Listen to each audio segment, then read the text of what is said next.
So the first 6 days of this passage has been almost entirely light winds and occasionally no wind. We've nonetheless made steady but slow progress off to the northeast, east-northeast. As you can see, our positions marked on the chart. And so life aboard is quite comfortable.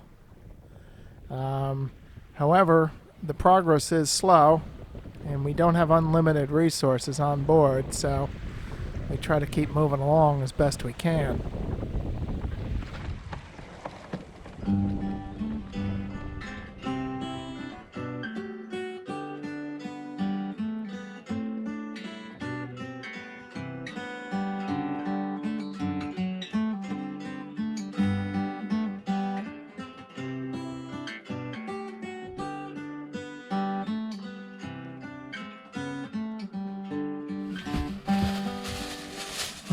Forgot that I had this broccoli.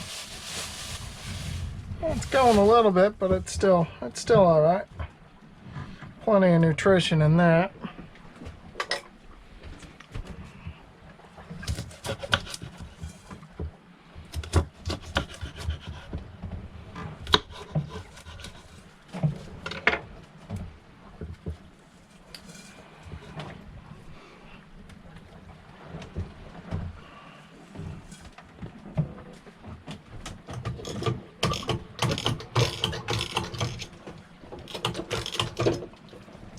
Just throw that in the pan there.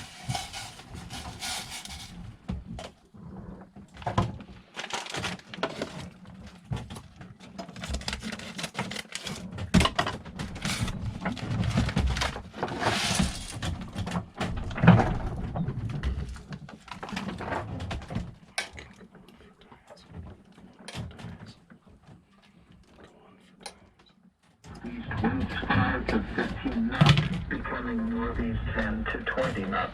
Oh, I've still got a couple of pork chops here. Sunday night, east to northeast winds 10 Slide that in. to 20 knots. Seas 4 to 8 feet. Monday, east to northeast winds 15 to 25 knots. Seas 5 to 8 feet. Monday night, east to northeast. Ahoy, everybody! It is Friday, the 12th of June, 2020. And we are coming to the end of our first week at sea. We left on around noon on the 6th of June, Saturday. So tomorrow will be 1 week. Presently, we are at 39 degrees, 7 minutes north, and 67 degrees, 58 minutes west. We have light south to southwest winds.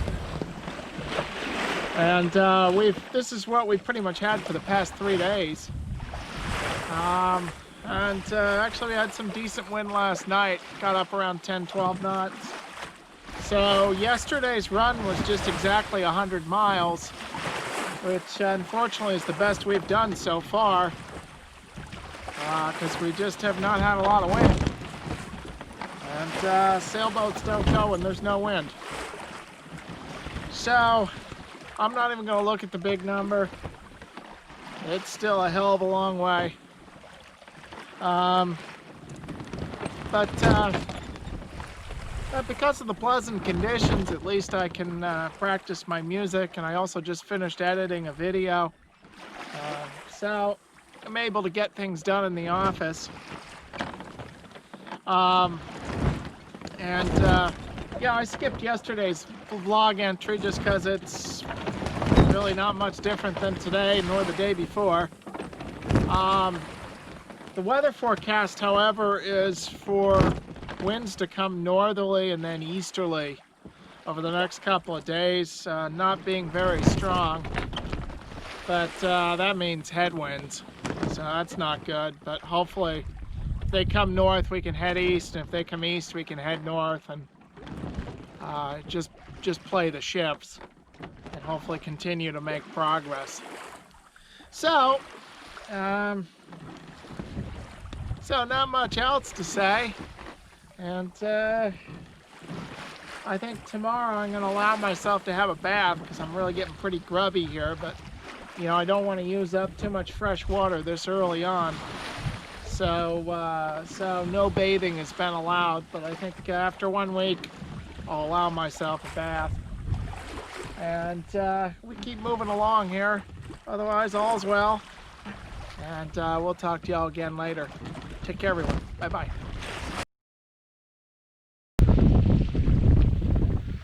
So we finally got some wind of moderate strength, but of course, it came almost dead on our nose out of the northeast.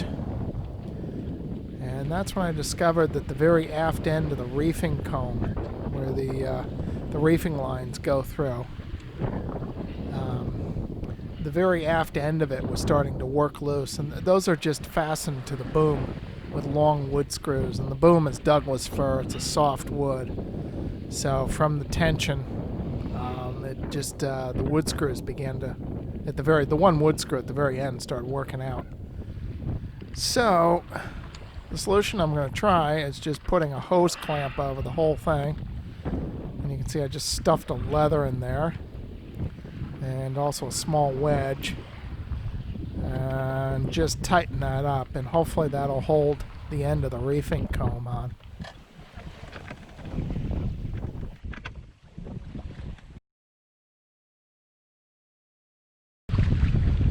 It's looking like we're going to get a rain squall here. This thing is creeping closer. So I just took the Yankee in. Probably going to put a reef in the main in a minute. And then if it, when it looks imminent, I'll drop the staysail.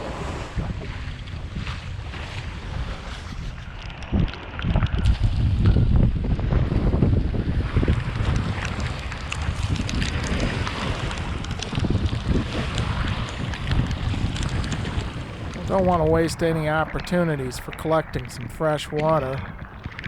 And luckily, because of the relatively calm conditions, the mainsail has very little salt on it. So after just a brief rinse there, that's delicious sweet water coming off the mainsail.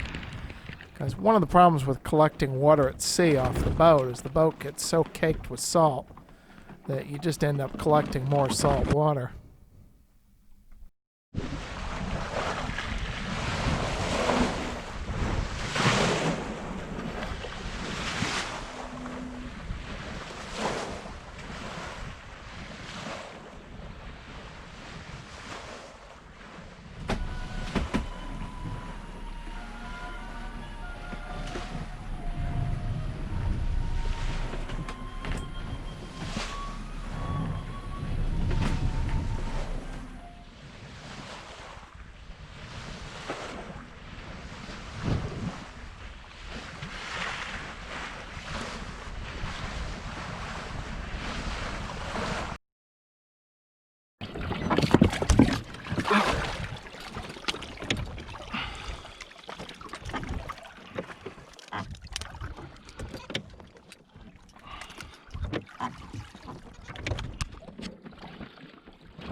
So once again, courtesy of my YouTube commenters, and I do pay attention to you, in my video I had on the self-steering windvane, I was talking about my problem with it oversteering.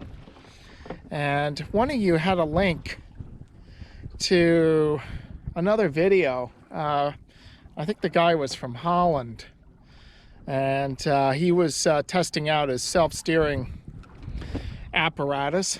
And one thing he had was a piece of shock cord to help center the trim tab, so that you have some force bias that wants to bring the trim tab back to center. And so I thought about it and said that could be part of the problem. And so then I started thinking about how I might do that.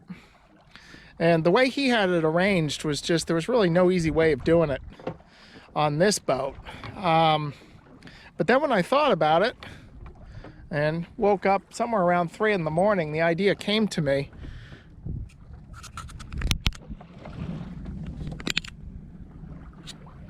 What I could do was, on my lanyards here, which I used to simply hold the trim tab in place, as you can see, add a couple small lengths of shock cord. And then I can just tension those. And that'll allow the trim tab to turn, but also with a little bit of tension on the shock cords, it'll create that bias that'll want to pull it back to center. So far, this is working brilliantly. Because one of the problems, especially in light airs, and it's still freshly greased, but still, you get just a little bit of friction in there. What happens in light airs, you get a little puff, it moves the air paddle, and then the air paddle gets stuck, so the trim tab gets stuck off center, and then it just starts steering you around in a circle. So if you have a little bit of bias there, courtesy of the shock cords, it brings it back to center. So many people have wondered how my modifications to the trim tab have worked out, and it seems to have helped. It depowered the trim tab a bit, which is actually good because the trim tab was a little too powerful. However, I developed one unexpected problem, which is that at certain speeds the trim tab would start vibrating in the gudgeons. So I scratched my head a bit and thought, well, maybe I could put some plastic shims in there, at least in the upper gudgeon. I can't get to the lower one without going for a swim. But if I can get a plastic shim in there, basically a bushing, then maybe that'll stop the vibrations. So I'm just using plastic, cutting it here from a party cup, and I got some grease, and I'm going to just try to get that plastic into the upper gudgeon, and we'll see if that works.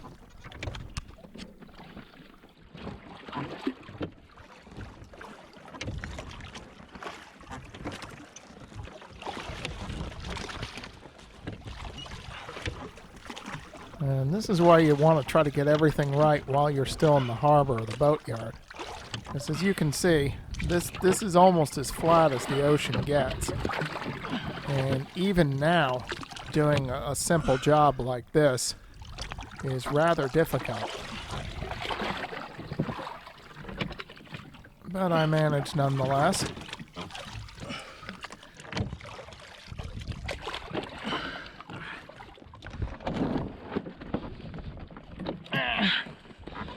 Whew.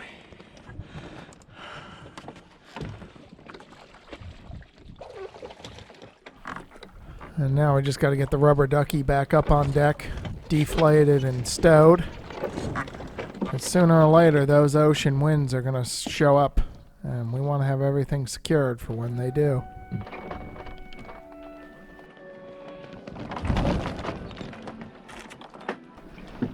But for now, it's just more pleasant light air sailing. And so, enjoy it while it lasts.